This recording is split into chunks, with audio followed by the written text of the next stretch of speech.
Assalamualaikum warahmatullahi wabarakatuh. Perkenalkan nama saya Anissa Kifa Ulumah dengan NIM 1100011811700 kelas Hukum Pajak H. Saya Kunto Gempur Prahara, NIM 11000119130734. Negara adalah suatu organisasi kekuasaan yang berdaulat dengan tata pemerintahan yang melaksanakan tata tertib atas orang-orang di daerah tertentu.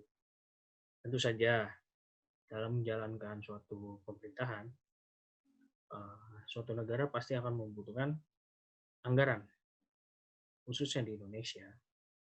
Anggaran itu biasa kita sebut anggaran penerimaan dan belanja negara atau bisa disingkat APBN. Khusus untuk tahun 2020 menurut data belanja negara Indonesia mencapai 2.540,4 triliun dan penerimaan kas negara menyentuh 2.233,2 triliun. Sebanyak 1.865,7 triliun dari penerimaan kas negara itu diperoleh dari pendapatan pajak. Apa sih pajak itu? Pajak adalah sumber penerimaan atau pendapatan suatu negara untuk melaksanakan pembangunan dan penyelenggaraan pemerintah. Dan pajak itu juga bisa menjadi alternatif bagi suatu negara yang di mana di negara tersebut kekurangan sumber daya alam dan jika wajib pajak di suatu negara itu tidak melaksanakan kewajibannya untuk membayar pajak, tentu saja ini akan menjadi suatu masalah karena negara yang mengandalkan sektor pajak untuk menjalankan suatu kegiatannya atau pembangunannya itu akan kewalahan dan terhambat seperti pembangunan, distributor dana desa atau daerah tertentu, jadi itu akan menghambat. Dan selain itu juga fungsi pajak bukan hanya sekedar pembangunan dan penyelenggaraan pemerintah, tentu saja fungsi pajak juga di sini bisa mengatur tujuan tertentu di bidang ekonomi, sosial, politik, keamanan, pertahanan, dan lain-lain.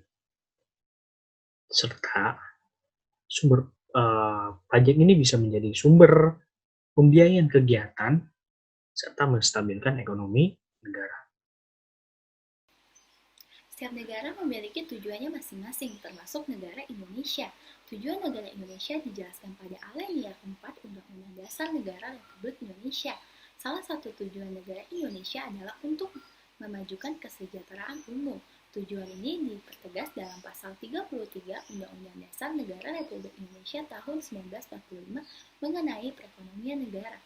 Dari situlah kita tahu bahwa pemerintah mempunyai tanggung jawab dalam meningkatkan kesejahteraan rakyat, dan kesejahteraan rakyat inilah yang menjadi fokus pemerintah dalam menyelenggarakan roda pemerintahan.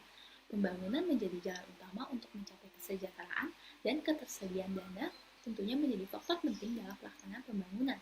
Oleh karena itu, penerimaan pajak menjadi sumber utama pembiayaan pemerintah dalam pembangunan. Berdasarkan gambar tersebut, kita tahu bahwa kepatuhan pajak memiliki peran penting dalam meningkatkan pendapatan negara. Sumber-sumber penerimaan pajak dikategorikan menjadi dua, yaitu penerimaan pajak pemerintah daerah dan penerimaan pajak pemerintah pusat. Yang termasuk penerimaan pajak pemerintah pusat yaitu PPH, PPN, PPNBM, dan yang termasuk penerimaan pajak pemerintah daerah yaitu pajak restoran, hotel, PBB, BPHTB. Pada akhirnya akan diselenggarakan kepada pemerintah daerah melalui mekanisme pengalokasian dana perimbangan. Sedangkan pajak-pajak daerah yang dapat dihimpun oleh aparatur pemerintah daerah akan dapat mengisi pos pendapatan asli daerah dalam anggaran pemerintah daerah atau APBN. Dari berbagai literatur yang telah saya baca, menjelaskan bahwa pajak sifatnya wajib dan memaksa. Sehingga, bagi masyarakat yang telah memenuhi kriteria untuk membayar pajak, harus melaksanakan kewajibannya tersebut, jika tidak akan mendapatkan suatu sanksi yang telah diatur dalam undang-undang. Hal ini pun telah ditegaskan dalam pasal 23A Undang-Undang Dasar Negara Republik Indonesia tahun 1945 yang berbunyi, pajak dan pungutan lain yang bersifat memaksa untuk keperluan negara diatur dengan undang-undang. Kemudian dipertegas lagi dalam pasal 1 ayat 1 Undang-Undang Nomor 28 tahun 2007 tentang ketentuan umum tata cara perpajakan yang berbunyi, pajak adalah kontribusi wajib kepada negara yang terutang oleh orang pribadi atau badan yang sifatnya memaksa dengan tidak mendapat timbal balik secara langsung dan digunakan untuk keperluan negara untuk sebesar-besarnya kemakmuran rakyat. Oleh karena pajak bersifat memaksa, apabila ada wajib pajak yang tidak membayar pajak akan mendapatkan sanksi. Hal ini semata-mata bukan untuk keuntungan negara, tetapi untuk terciptanya suatu kepatuhan dan untuk kepentingan serta hajat hidup masyarakat Indonesia.